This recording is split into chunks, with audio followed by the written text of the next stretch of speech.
Namaskar, I am Assistant Professor Kritika Dev from LJ School of Law, and today we'll be dealing with Section 319 of Indian Penal Code. Section 319 talks about hurt.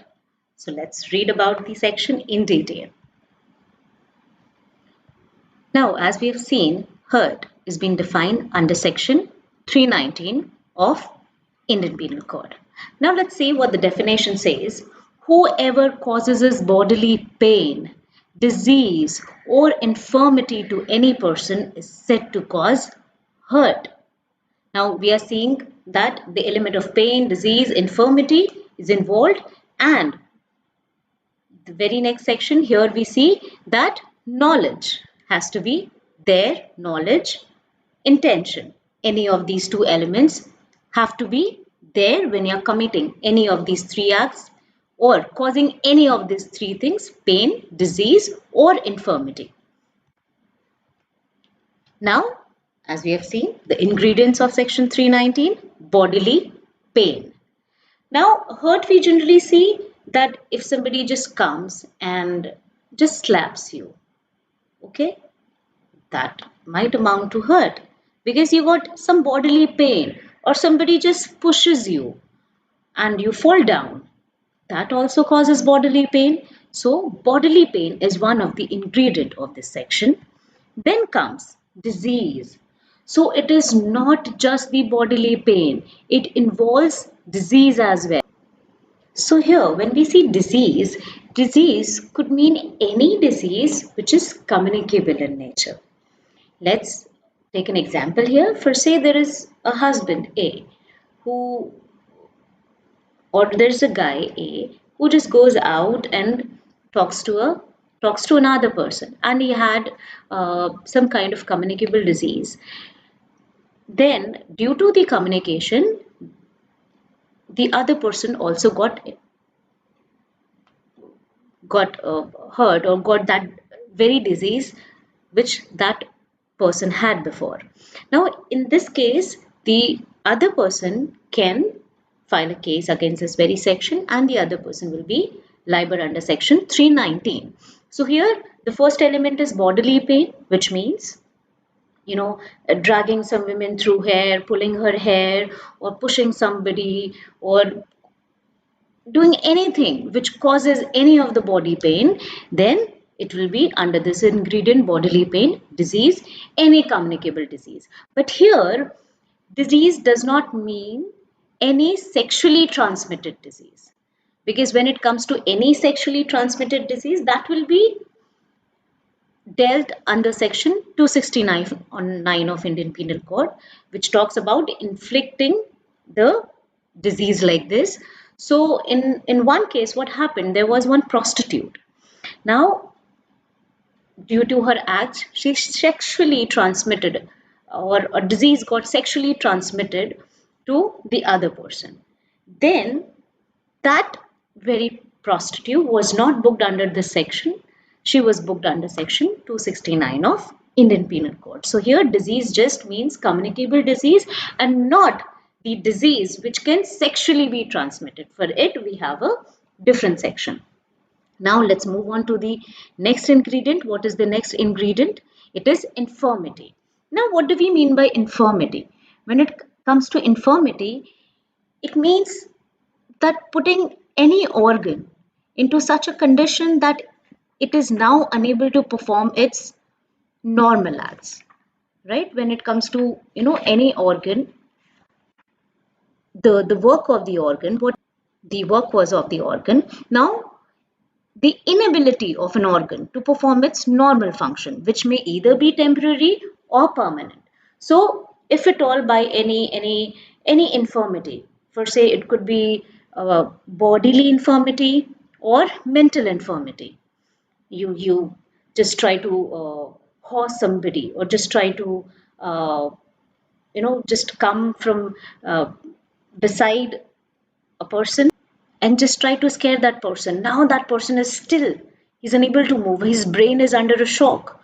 So it could even be at of a temporary nature or of a permanent nature. So if you cause any of that infirmity, let that be physical, or it could let that be of body or mind, it will be under this section and under this ingredient, which is infirmity.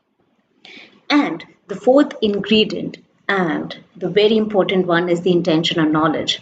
So, whosoever causes any of these, the bodily pain, disease, infirmity, must have the intention or knowledge to do so.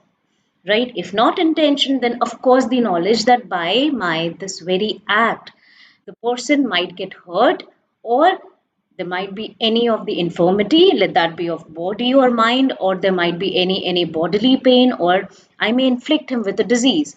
So even if you do not have the intention but have the knowledge regarding the same, then also the person will be booked under this very section, that is section 319 of Indian Penal Code. With this, let's move on to a very interesting judgment, or the case Jashnamal Jamatmal versus Brahmanand Sarupanand, AIN 1944. Now, just as the name, the case is also very interesting. Now, let's see the brief facts of the case. So, in this case, what happened? The accused, the landlord of the property, he went to that tenant house or that flat. Now, when he went, he had a gun in his hand, and he did not just shoot, he just posed that gun in front of that lady and said, boom. Yes, he did not fire, he did not shoot, he just had that very gun in his hand and he just said, boom. And by just hearing those words, that woman collapsed. That woman fainted. Now let's see what are the arguments which were given by the accused, which are very interesting in nature. Let's see the arguments. Now the very first argument which was given by the accused was that there was no physical contact. And yes, of course, there was no physical contact between the lady and the man. Very nice argument. Secondly, that there was no intention to cause hurt. He just said, I had no intention to cause any sort of hurt. I just went without that intention that some hurt must be caused to her, or he went with an intention that yes, some hurt must be caused to that woman. No, he had no intention. And the third and very important argument that he placed was there was no physical pain. I mean, there were no scars on her body. I did not beat her, or I did not just use my gun in order to push her or do anything. So these were the three arguments which were given by the court to the court by the accused. Now, after hearing these three arguments, the court said, and the court replied to each one of the arguments very nicely. For the first one, the court said that when it comes to the physical contact, the accused argued that there was no physical contact between me and the victim. So the court said that according to the definition of section 319, there need not be a physical contact. No word has been defined as physical contact between the accused and the victim. So the first argument went in vain. The second argument that the accused gave was about the intention. The court said that this very section involves two things, intention or knowledge. Therefore, the accused might not be having the intention, but of course, any prudent man must be having the knowledge that if he or she goes up with a gun and even says boom, it will give some kind of shock to the other party, because the other party do not know whether it was a bullet fired or maybe a sound came from the mouth, anything. So he might not have the intention, but of course, he had the knowledge to do so. Or he had the knowledge that any of these acts would cause some kind of problem or would cause some kind of hurt. The third one, he said there was no bodily pain. So, or he said there was no physical pain. So the court said, though it was not a physical pain, but it caused an infirmity. She was in shock and she just fainted. So for some point of time or for some duration, she was lying on the floor and her organs, her senses at that time were not working. So in this case, it will come under the ingredient infirmity. So it is not necessary that a physical pain has to be there, some scars on the body or the face, anywhere, but there was an infirmity which was caused to that woman. And the accused was, of course, was held liable under section 319 of Indian Penal Code. So here we can see the punishment of section 319. It is a punishment which may extend to 1 year. So the maximum punishment is 1 year, the minimum could be anything, or with fine which may extend to 1000 rupees. So it could either be imprisonment or fine of rupees 1000 or both, right? Here are some relevant sections as well. Section 3 to 24, which talks about causing hurt by dangerous weapons. Section 327 talks about voluntary causing hurt to extort property.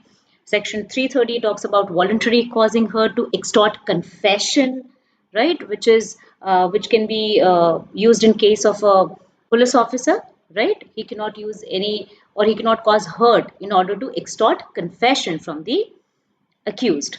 Section 332 talks about voluntary causing hurt to deter public servant from his duty, right? Voluntary causing hurt in order to deter a public servant, like that you trying to stop that public servant, or by any means not allowing him to perform his duty and causing hurt to that public servant. Section 334, voluntarily causing hurt on provocation. Now under this case, if somebody causes hurt on provocation, the punishment is, of course, lesser in comparison because it is coming out of provocation. Section 337, causing hurt by act endangering life or personal safety of others. So these are the relevant sections which are relevant to section 319, or you can say the extended versions, or telling you some other situations, or the gravity of the offense. I hope that now the definition of hurt must have got cleared, and now you must not be thinking that when it comes to hurt, it's only the bodily contact or hurting somebody physically, right? It involves bodily pain, it involves disease, it involves infirmity as well. So today, this is it for the section. Until then, take care and keep studying. Do not keep your books closed all the time. Keep them open in order to gain knowledge. Take care and thank you so much.